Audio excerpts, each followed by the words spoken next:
Hi, I'm Bridget Owens, tarot reader and artist, and today's card is going to be Temperance.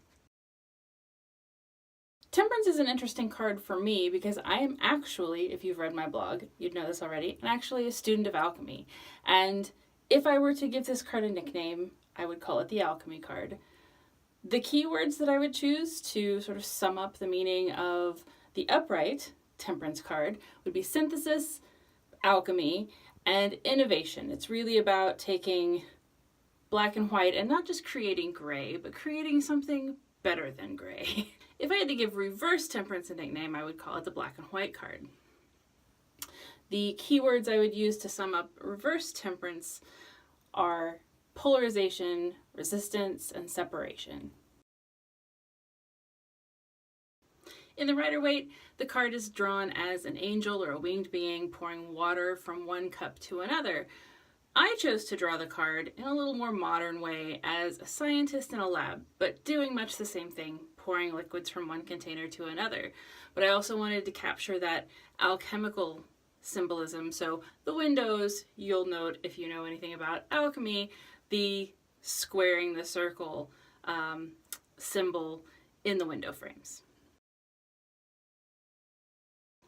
The story from my own life kind of helps sum up the energy of the card is from when I was in junior high and high school and thinking about what I wanted to be when I grew up in a very serious way, because we'd already started talking to guidance counselors about kind of what track we were on as far as college and beyond, and I was sort of faced with this kind of dichotomy, this black and white set of choices that I thought were the natural choices. One, that I was very good at art, and that's sort of where my passion has always rested. Of course, designing tarot decks now and coloring books, but that's what I do when I have free time.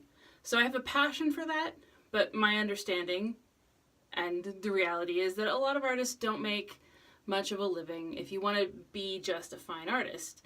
So until they're dead, that's the, no artist makes money till they're dead. So I didn't really want to go into that for practical reasons, but I was also very good at math and science. And I knew that my skills would open doors for me as like a teacher or working in a lab. And both of those options sounded horrible to me as a lifestyle. I didn't want to sit in an office all day. I didn't want to be a teacher. None of those things really interested me.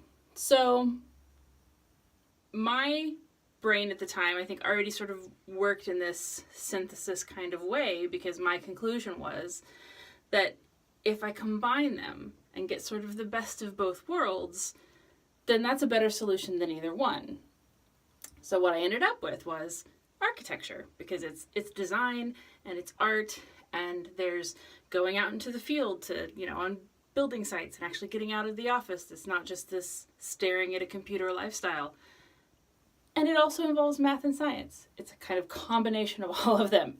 And it comes with a paycheck. So I thought that was sort of the best solution given the two options that I felt that I had. It's synthesis. It's not either or, it's and the and becomes better than the combination of those two things. Another way to sort of illustrate the meaning of the card, and speaking of alchemy as an alchemy student, is to talk about spagyrics, and it's kind of the very basic operations of alchemy. And it essentially involves breaking something. Usually, initially you work with plants, so breaking a plant into its three essences, salt, sulfur, and mercury, and then refining and perfecting each of the elements and combining them back together to make something that is more elevated than the original plant. So it's kind of a good illustration of what you mean by synthesis in terms of this card. So it's not just taking black and white and making gray. It's not just breaking the plant apart and putting it back together as the plant, which you can't really do. But if you do break it apart into its pieces and manipulate, purify, refine those essences and put them back together into something that's elevated, you haven't added anything to the plant. You haven't sort of created anything that wasn't already there, but it's still elevated. So it's this idea that you take those same components and make something better than the sum of its parts. There are two other major arcana cards that are similar in some ways to Temperance, and comparing them, I think, will give a clearer idea of the energy in this card. So the first one would be the Magician. They both speak about taking what you already have. In terms of the Magician, it's what's inside the Fool's pack. And in terms of Temperance, it's whatever the liquids represent to you. And creating something better out of them, or at least in the Magician's case, talking about all the things you could create. So they're both about taking what you have on hand in yourself, of yourself, and creating greatness, creating elevated things with it. But the Magician is more about potential. It's the potential of that rests within those things that you have, the elements that you're dealing with, and kind of all of the possible combinations. It's that kind of potential. But Temperance talks more about the potential ability. It's not that these things can make all those things. It's what you can imagine and intend to make with those things. So it's more about the skill, and it's more internal than external.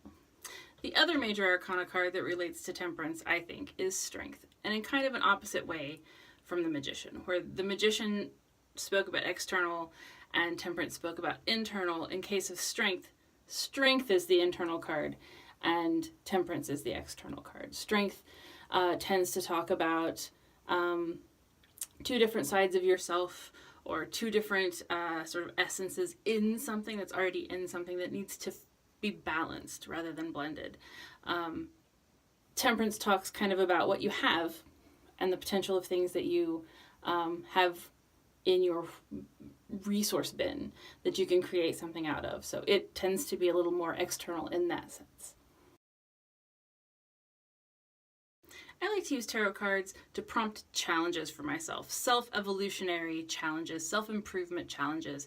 And your Temperance challenge is to take a day, a week, a month, however long you'd like, and try to create what you need out of what you already have, whatever that means. It could mean instead of going out and buying new clothing because you feel like you don't have an outfit to wear, go through your entire closet, be creative, cut things up, whatever, to make something new. Force yourself to create something better out of what you already have. That could mean learning to cook new recipes with the stuff in your refrigerator. It can mean a lot of things. It can be metaphorical, it can be literal. However you take that, let that be your challenge. If you keep a journal, tarot cards can also be really great journal prompts. So your Temperance journal prompt would be to write about a time in your life when you had to acknowledge that there's gray, that the world is not black and white. Any experience that taught you to live in that place of balance, to exist in that zone in the middle, to be in all the shades of gray instead of it black and white. Thank you for watching. Some of the questions that I answer in my videos can be found in a Tarot Reader's Resource Workbook by Bridget Owens. That and A Feminist Tarot can both be found at bridgetowens.com.